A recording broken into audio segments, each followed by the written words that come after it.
नमस्कार। आज हम एक बहुत ही दिलचस्प विषय पर बात करने वाले हैं, ज्योतिष। और ख़ास तौर पर राशि अनुसार जो उपाय बताए जाते हैं उनके बारे में। जी, हमारे पास एक स्रोत है, राशि अनुसार जीवन बदलने वाले ज्योतिष उपाय। और ये ज्योतिष को सिर्फ अंधविश्वास नहीं बल्कि एक प्राचीन ज्ञान की तरह देखता है ना? हाँ, बिल्कुल। और ये स्रोत बताता है कि कैसे ग्रह नक्षत्र हमारे जीवन पर असर डाल सकते हैं। मतलब जन्म की जानकारी से जो कुंडली और राशि बनती है। हाँ, उसी से हमारी प्रकृति, हमारी चुनौतियां और यहाँ तक कि उनके हल भी जुड़े हो सकते हैं, ऐसा माना जाता है। हर राशि की अपनी खासियत होती है।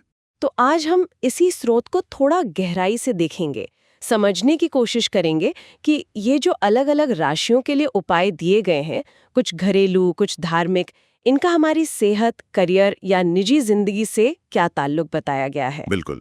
क्या ये सिर्फ रस्में हैं या इनके पीछे कोई गहरा तर्क भी है, जैसा ये स्रोत दावा कर रहा है? यही जानना है। हाँ, तो स्रोत का मुख्य विचार क्या लगता है? मतलब ये उपाय काम कैसे करते हैं, इसके पीछे की सोच क्या है? देखिए, स्रोत का तर्क ये है कि हर राशि के कुछ खास गुण होते हैं, कुछ कमजोरियां भी, और ये सब उसके स्वामी ग्रह से प्रभावित होते हैं। तो ये जो उपाय हैं वो एक तरह से इन गुणों को बैलेंस करने या कमजोरियों को कम करने के लिए हैं। अच्छा, जैसे कोई उदाहरण ले सकते हैं, मान लीजिए मेष राशि। हाँ, मेष राशि। स्रोत कहता है कि ये लोग तेज होते हैं, ऊर्जा से भरे हुए, कभी कभी थोड़े आक्रामक भी। मंगल इनका स्वामी ग्रह है। ओके, और उपाय क्या बताए हैं इनके लिए? उपाय हैं जैसे मंगलवार को हनुमान चालीसा पढ़ना, लाल रंग के कपड़े पहनना या फिर मसूर दाल का दान करना। तो क्या स्रोत सिर्फ ये कहता है कि मंगलवार मंगल का दिन है इसलिए हनुमान जी की पूजा करो, या कुछ और गहरा कनेक्शन है? नहीं, स्रोत थोड़ा और आगे जाता है। वो कहता है कि मंगल की जो उग्र ऊर्जा है उससे हनुमान जी की भक्ति और अनुशासन से सही दिशा मिलती है। हनुमान जी शक्ति और संयम दोनों के प्रतीक हैं। अच्छा, तो ये चालीसा पढ़ना या दान करना, ये उस मेष वाली एनर्जी को पॉजिटिव बनाने का एक तरीका हुआ, एक तरह से एनर्जी मैनेजमेंट। हाँ, बिल्कुल। स्रोत इसी बात पे जोर देता है कि ये सिर्फ क्रिया नहीं है, इसके पीछे का इरादा, वो नियत बहुत महत्वपूर्ण है। कर्म के पीछे की भावना। ये दिलचस्प है। मतलब सिर्फ रस्म नहीं, बल्कि एक मानसिक और शायद इरादे का अभ्यास। अच्छा, कोई और राशि देखते हैं, बिल्कुल अलग तरह की, जैसे कर्क। हाँ, कर्क राशि। ये लोग बहुत भावुक माने जाते हैं, घर से इनका गहरा लगाव होता है। स्वामी चंद्रमा है। और इनके उपाय? इनके लिए बताया गया है सोमवार को शिवलिंग पर दूध चढ़ाना या घर में तुलसी के पास दिया जलाना। तो यहाँ क्या लॉजिक दिया गया है? सोमवार, चंद्रमा, दूध, तुलसी। वही पैटर्न है। चंद्रमा मन का कारक है, भावनाओं का। सोमवार चंद्रमा का दिन। शिव जी की पूजा मन को शांत करने वाली मानी जाती है। दूध चढ़ाना वो शांति और पोषण का प्रतीक है। और तुलसी का दिया वो घर की पॉजिटिविटी और शांति से जुड़ता है। और कर्क राशि वालों को घर से वैसे भी बहुत लगाव होता है।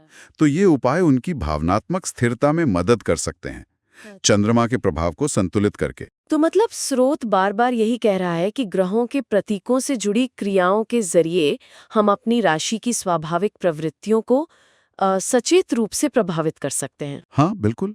और आपने पहले नियत की बात की थी। स्रोत आस्था के बारे में भी काफी कुछ कहता है। हाँ, आस्था का क्या रोल है इसमें? बहुत जरूरी। स्रोत साफ कहता है कि ये उपाय सिर्फ मशीनी तौर पर करने से नहीं होते। इसमें आपकी आस्था, आपकी सच्ची नीयत, आपकी भक्ति, ये सब मिलकर काम करते हैं। तो ये एक तरह से अपनी मानसिकता को उन ग्रहों की ऊर्जा के साथ अलाइन करने जैसा है। हाँ, आप कह सकते हैं। स्रोत के अनुसार ये कर्म, विश्वास और जो ब्रह्मांडीय शक्तियां मानी जाती हैं, उनके बीच एक तालमेल बनाने की कोशिश है। यानी ये उपाय एक तरह से आत्म जागरूकता बढ़ाने और शायद व्यवहार बदलने के टूल की तरह देखे जा रहे हैं ज्योतिषीय फ्रेमवर्क के अंदर। हाँ, मुझे लगता है लेख का केंद्रीय तर्क यही है, ज्योतिष और उससे जुड़ी प्रैक्टिसेस का इस्तेमाल करके संतुलन और सकारात्मक बदलाव लाना। व्यक्ति की अपनी आंतरिक स्थिति पर बहुत जोर है। तो अगर हम पूरी बात को समेटें, तो स्रोत का संदेश ये है कि अपनी राशि को समझकर उससे जुड़े छोटे छोटे उपाय अगर नियमित रूप से और श्रद्धा से किए जाएं, तो जीवन में फर्क ला सकते हैं। बिल्कुल। और स्रोत ये भी कहता है कि अगर किसी को अपनी सही राशि नहीं पता, तो किसी अच्छे ज्योतिषी से सलाह लेना बेहतर है, क्योंकि सही उपाय सही समय पर हो तभी बात बनती है। ऐसा इस मान्यता में कहा गया है। ये हमें एक बड़े दिलचस्प सवाल पर लाकर छोड़ता है। क्या? यही कि चलिए मान लीजिए किसी को इन उपायों की प्रभावशीलता पर पूरा यकीन नहीं भी है, लेकिन क्या सिर्फ अपनी ज्योतिषीय प्रोफाइल को समझना और उससे जुड़े इन सुझाए गए उपायों के बारे में जानना, क्या सिर्फ ये प्रक्रिया ही किसी की सेल्फ अवेयरनेस या उसके व्यवहार पर कोई असर डाल सकती है? सोचने वाली बात है ना।